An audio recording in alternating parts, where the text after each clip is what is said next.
አብዛኞቻችን የተለያየ ግብ አለን።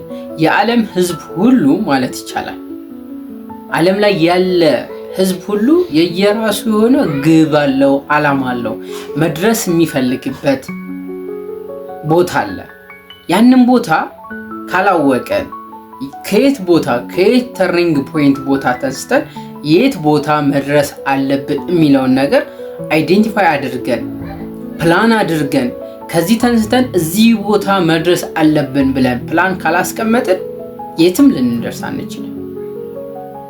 ስለዚህ በደንብ አድርገን ፕላንድ መሆን ይኖርብናል፣ ማውጣት ይኖርብናል። በህይወታችን የሁሉም የሰው ልጅ ፕላን አለው፣ የየራሱ እቅድ አለው፣ የት መድረስ እንዳለበት፣ ከየት ተንስቶ ምን ማግኘት እንዳለበት ይፈልጋል።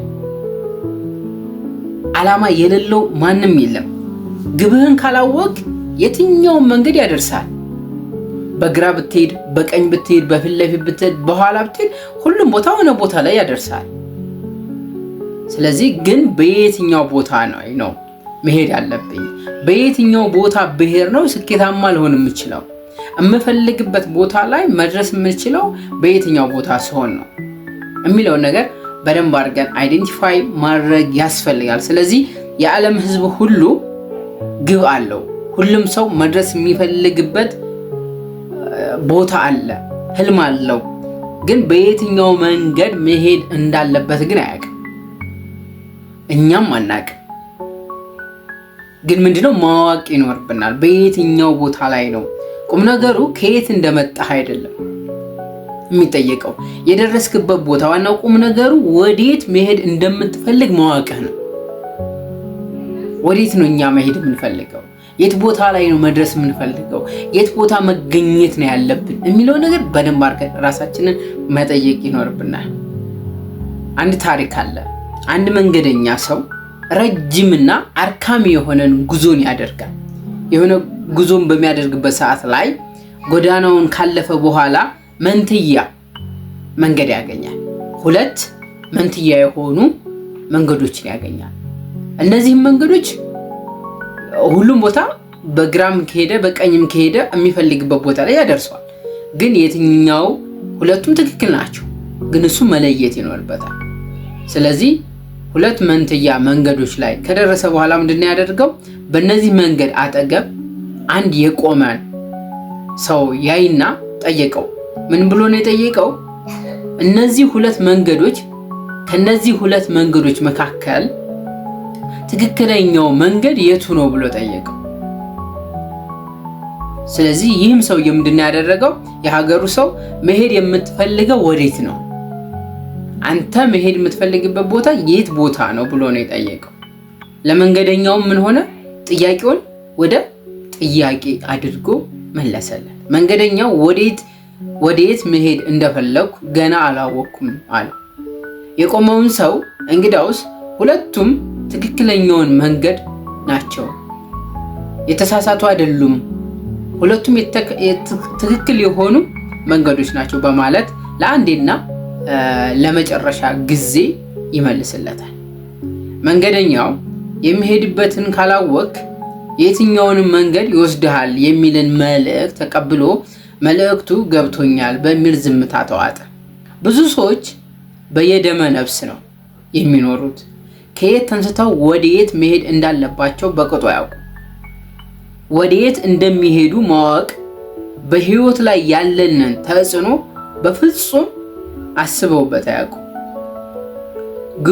የግቡ ጉዞ የምርጫ ጉዞ ነው። የትኛውን ጎዳና ብንመርጥ ወደ ዋናው የህይወቴና ዓላማ ራዕይ ይወስነኛል። የህይወታችን ዓላማ አለ፣ ራዕይ አለ፣ ያንን ያደርሰኛል። የትኛውን መንገድ ብንደርስ እዛ ቦታ ላይ እንደሚያደርሰን ማወቅ አለብን፣ መለየት ይኖርብናል። የሚልን ምርጫ ግቡን በቅጡ ያላወቀ ሰው የመጣውን ሁሉ ያስተናግዳል። ሐዘንን፣ ድካምን፣ ስቃይን፣ ሁሉን ነገሮችን ብዙ ነገሮችን መቆጣጠር፣ ብዙ ነገሮችን ማስኬድ ይኖርበታል። ይቀበላል። የት ቦታ ተንስቶ የት ቦታ እንደሚሄድ ያላወቀ ሰው። ሌላም ደግሞ በጊዜያዊ ደስታ ይደሰታል። ትናንሽ ነገሮች ያስደስቱታል። ጊዜውን ያባክናል። ትክክለኛውን መንገድ ያላወቀ ሰው ስለዚህ ህይወት በምርጫ የተሞላች ናት። ጧት በስንት ሰዓት ተንስተን በስንት ሰዓት ላይ ከመኝታዬ በመነሳት እንዳለብኝ ማወቅ ይኖርብናል። ከመኝታችን ተንስተን የምናከናውናቸው ውሳኔዎች አሉ፣ የምናከናውናቸው ቱ-ዱ ሊስቶች፣ ታክሶች አሉ። እነዚህ ነገሮች በዚህ ሰዓት ማድረግ አለብኝ፣ እነዚህን ነገሮች በዚህ ሰዓት ማድረግ ግዴታ ነው ብለን ራሳችንን የምናስኬድበታል። ስለዚህ የምንወስነው ውሳኔ ከጧት ከመኝታችን ተንስተን የምንወስናቸው ውሳኔዎች እስከ ማታ ድረስ ያሉትን እስከምንተኛ ያሉትን ህይወት የምንንቀሳቀስበት የምንሰራው የምንነካው ሁሉ ነገሮችን በውሳኔ ልንወስን ይገባል። ስለዚህ ስንት ሰዓት ማታ በስንት ሰዓት ወደ ቤት ወደ መኝታዬ መሄድ አለብኝ አንደኛው ውሳኔ። ስለዚህ እስከሚለው ድረስ የምንመርጠው ምርጫና የምንወስነው ውሳኔ በዓላማችን ላይ ጣልቃ ይገባል። ስለዚህ በህይወታችን ብዙ ሰዎች የሚያስፈልጋቸው አሳ እንዳልሆነ ሳይገባቸው እድሜ ልካቸውን አሳ ሲያጠምዱ ይኖራሉ።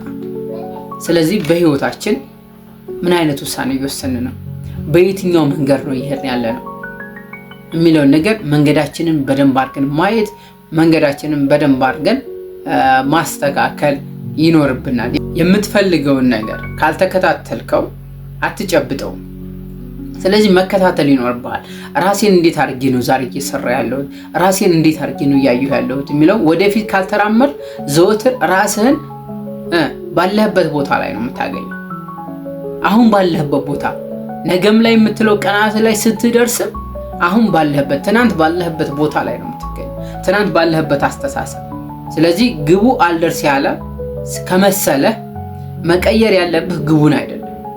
መቀየር ያለብህ ነገር ምንድነው? አካሄድህን እንጂ ዛፍ ቅጠሉን እንጂ ምኑን አይቀይርም፣ ስሩን አይቀይርም። ስለዚህ በህይወታችን ዓላማችንን ካወቀን ቀን በቀን ማድረግ ያለብን ነገሮች ብለን ከለየን ካወቀን መድረስ የምንፈልግባቸው ፖይንቶች አሉ። እነዛን ነገሮች ነው ሪአሬንጅ ማድረግ ያለብን፣ ማኔጅ ማድረግ ያለብን፣ ሪስፖንሲቢሊቲ መውሰድ ያለብን እንጂ ይህ ነገር አልተሳካምና ብለን በዚህኛው መንገድ የምንቀይር ከሆነ ከባድ ነው። ዓላማችንን መቀየር የለብን፣ መንገዱን ነው ልንቀይር የሚገባው። ይሄ መንገድ ካልተሳካ በዚህኛው መንገድ መሞከር። እንደውም ሰሞኑን ቫይራል የወጣ ቪዲዮ አለ አሜሪካን ታለንት ሾው ላይ ማለት ነው። ለ19 ዓመታት እዚህ መድረክ ላይ ለመሳተፍና የምችለውን ሙዚቃ ልዘፍን ልፈልግ ነበር አሉ እና 19 ዓመት አስባችሁታል? እዛ መድረክ ላይ ለመገኘት አሜሪካ ታለንት ሾው ላይ ለመገኘት 16 ዓመታትን የቆየ ሰው ነው። ስለዚህ እኛ ስለ ዓላማችን ምን ያክል ሳክሪፋይስ እያደረግን ነው የሚለውን ነገር በደንብ አድርገን ማየት ይኖርብናል። ቪዲዮ ከተመቻችሁና ሐሳቤ ከወደዳችሁት ኮሜንት ጻፉልኝ። ሰብስክራይብ ያደረጋችሁ ቤተሰብ ይሁኑ። አመሰግናለሁ።